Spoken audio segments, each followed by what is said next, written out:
ایک اور صورت حال ہوتی ہے جب بیبی تھوڑا سک پیدا ہوتا ہے اور کچھ ٹائم کے لیے وہ نرسری میں جاتا ہے. اگر وہ بیبی 1 یا 2 دن نرسری میں ہے تو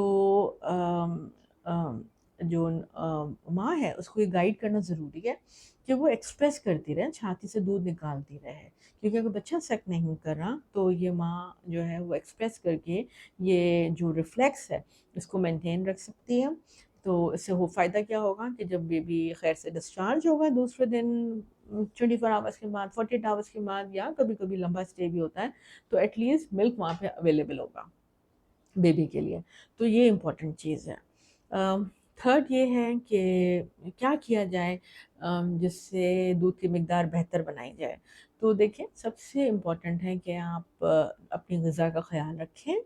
آپ لکوڈس کا استعمال زیادہ کریں, جیسے پانی ہے, دودھ ہے, لسی ہے, یہ ضرور اس کا استعمال کریں, کیونکہ آپ اگر ہائیڈریٹڈ ہوں گے تو ملک کا پروڈکشن بھی اچھا ہوگا. تو اپنی نیوٹریشن کا آپ غذا میں اچھا پروٹین رکھیں, غذا میں آپ اپنی ڈائٹ رکھیں اور ان چیزوں سے اوائڈ کریں. مطلب بہت زیادہ فیٹ بھی ضروری نہیں ہے. آپ پروٹین لیں, آپ اپنا واٹر کنٹینٹ اچھا رکھیں ڈائٹ میں, تو اس سے ملک پروڈکشن اچھی ہوگی.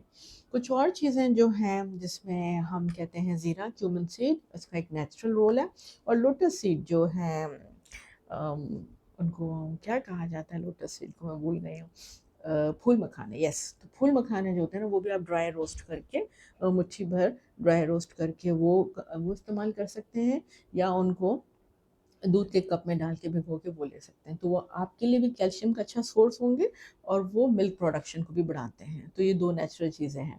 کبھی کبھی کچھ دوائیاں ہوتی ہیں جو دی جاتی ہیں ملک پروڈکشن کو بڑھانے کے لیے, لیکن یقین مانیں دوائیوں سے زیادہ امپورٹنٹ ہے آپ کو ایک چیز سمجھنا کہ قدرت کا قانون ہے, اور آپ صرف اٹیچ کریں, آپ اپنی غذا کا خیال کریں, اور جو چیزیں میں نے نیچرل بتائی ہیں ان کو آپ استعمال کریں, تو خود بخود پروڈکشن اچھی ہوگی.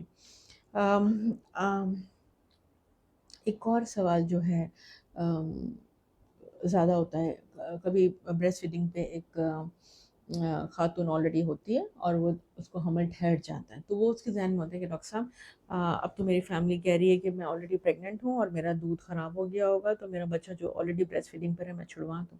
دیکھیں, عالمی ادارہ صحت کہتا ہے آپ بالکل ایسا نہیں کریں. آپ آخر تک دودھ پلا سکتی ہیں اپنے بچے کو, پرووائڈیڈ ہے کہ آپ پریگننٹ ہیں, لیکن آپ اپنے بچے کو دودھ پلا سکتی ہیں.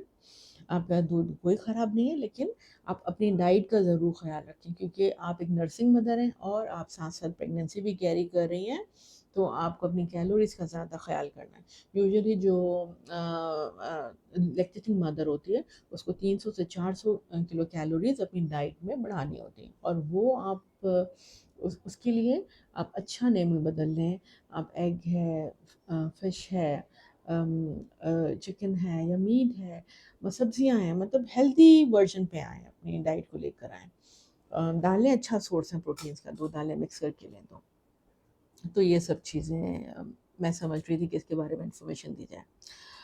ایک اور جو کامن پرابلم ہوتا ہے سور نپلز ہونا, یعنی کہ کبھی کہتے ہیں کہ جی کٹ لگ گیا ہے اور کٹ نپلز پڑ گئے ہیں اور پاسبل نہیں ہو رہا, بہت درد ہو رہا ہے بریسٹ فیڈنگ کروانے میں. اس کے لیے آپ لیکٹیشنل نرس کا وزٹ کر سکتے ہیں, بلکہ وہ یہ لیکٹیشنل نرس کا یا ڈاکٹر کا کام ہے کہ آپ کو بھی گائیڈ کیا جائے کہ بریسٹ پہ بچے کی پوزیشن اور اٹیچمنٹ کیسے ہونی چاہیے. اس کے بہت سارے ویڈیوز بھی ہیں, آپ دیکھ سکتے ہیں اٹیچمنٹ کے لیے. اٹیچمنٹ یہ امپورٹنٹ یہ ہے کہ صرف نپل ہی نہیں دیا جائے بیبی کے منہ میں, بچے کا منہ اتنا وائڈ اوپن ہو کہ نپل سے اوپر جو بلیک حصہ ہے جسے ایرولا کہتے ہیں اس پہ بیبی کا جو آئے. جب ایرولا پہ بیبی کا جو آئے گا تو ایک تو وہ اچھی ٹیتھ ریفلیکس بنے گی, اور وہاں پہ جو ہے نپلس پہ کٹس بھی نہیں پڑیں گے, اور اس میں دکھن کا یا درد کا جو ایلیمنٹ ہے وہ بھی کم ہو جائے گا. تو پوزیشن اور اٹیچمنٹ امپورٹنٹ ہے اگر آپ اس تکلیف سے بچنا چاہتے ہیں.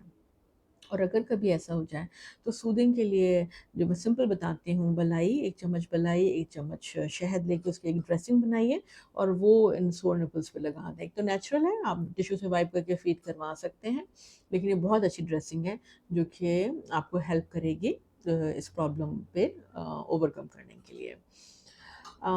کبھی کبھی بریسٹ فیڈنگ سیف نہیں ہوتی اگر ماں کو کوئی انفیکشنز ہو، ماں کچھ خاص دواؤں پہ ہو، یا سوشل پرابلمس ہوں، مینٹلی مدر صحیح نہیں ہے جس کے کلوز ہم بیبی کو رکھ سکیں، تو اس صورت میں بریسٹ فیڈنگ ریکمینڈڈ نہیں ہے اور ہم منع کرتے ہیں۔ تو ایسی صورت میں کیا کیا جائے؟ ایسی صورت میں ہم یہی تجویز کرتے ہیں ماں کو کہ ایکسپریس نہیں کیا جائے، آپ ویل فٹنگ برا پہنیں، ویل سپورٹڈ برا پہنیں، اور کبھی کبھی آپ ڈاکٹر سے تجویز کر کے ڈرگ ہوتی ہے، ایک دوا ہوتی ہے جو کہ ہم 5 سے 6 دن کے لیے دیتے ہیں، وہ بھی ملک سپریشن کرنے میں ہیلپ کرتی ہے، وہ آپ 4 سے 5 دن کے لیے کنزیوم کر سکتے ہیں تاکہ ملک سپلائی جو ہے وہ اسٹاپ ہو جائے، آپ کے بریسٹ ہیوی نہیں ہو اور پین نہیں ہو۔ اور اگر ایسا کچھ ہو تو آپ سمپل پین کلر جیسے پیراسیٹامول ہے یا بروفین ہے وہ آپ استعمال کر سکتی ہیں۔ تو میرے ذہن میں یہی چیزیں آ رہی تھیں بریسٹ فیڈنگ سے متعلق انفارمیشن دینے کے لیے۔ اگر آپ کو بھی آپ کے ذہن میں کوئی اس ٹاپک سے ریلیٹڈ کوئی کوشچن، کوئی کوئریز ہو تو وہ آپ ہم سے شیئر کر سکتے ہیں، میں کوشش کروں گی اس کا آپ کو آنسر کر سکوں۔ تو جی شکریہ مجھے سننے کا، اور اللہ حافظ۔ لیکن جانے سے پہلے نہیں بھولیے گا لائک اور سبسکرائب کرنا۔ Thank you.